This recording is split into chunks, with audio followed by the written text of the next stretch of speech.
अस्सलाम वालेकुम नाजरीन, कैसे हैं आप? अल्हम्दुलिल्लाह हम बिल्कुल ठीक हैं। आज हम आपके लिए उबालने जा रहे हैं छलियाँ।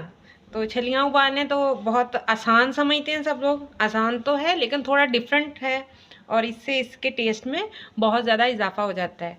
तो ये छलियाँ ली हैं मैंने 3 अदद और इसके साथ ही ये थोड़ी सी ली है काली मिर्च और 1 चम्मच नमक लिया और 1 चम्मच चीनी और ये पानी है। तो चलिए अभी हम कुकर में डालते हैं। वीवर्स, ये मैंने पानी रख दिया कुकर में डालकर और फ्लेम ऑन कर दिया। अब इसके अंदर जो है ये हम काली मिर्च डाल लेते हैं।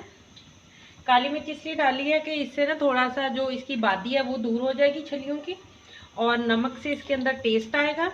और तीसरी चीज़ जो चीनी है, इससे भी ये इसमें थोड़ी सी मिठास आएगी। बहुत ज़्यादा चीनी नहीं डाली, 1 चम्मच ही डाली है।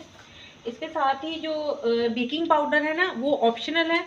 अगर आप नहीं डालना चाहेंगे तो फिर आपको 40 से 50 मिनट तक इनको बॉईल करना होगा।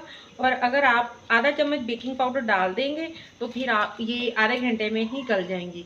तो ये मैं आधा चम्मच जो है ये बेकिंग पाउडर, ये आपको इसलिए पहले नहीं बताया क्योंकि ये ऑप्शनल है। और इसके साथ ही ये छलियाँ जो हैं ये इसमें डाल देंगे।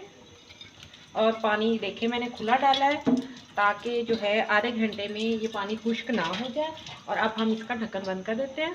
ये कवर लगा दिया, कवर लगाने के बाद वेट रख देंगे और इसकी विसल जो है उसके ऑन होने के हम आधा घंटा तक इसको पकाएंगे और आधा घंटा में इंशाल्लाह ये बहुत अच्छे से गल जाएंगी। तो मिलते हैं आधे घंटे बाद।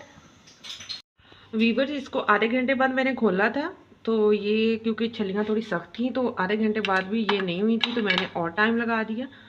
तो अभी जो है ये मैं इनको खोल के देखती हूँ। ये माशाल्लाह, ऐसे कहते खिल जाए ना छलियाँ तो इसका मतलब है कि वो अच्छे से गल गई हैं। ये देखें माशाल्लाह माशाल्लाह। चलिए अब हम इनको डिश आउट कर लेते हैं।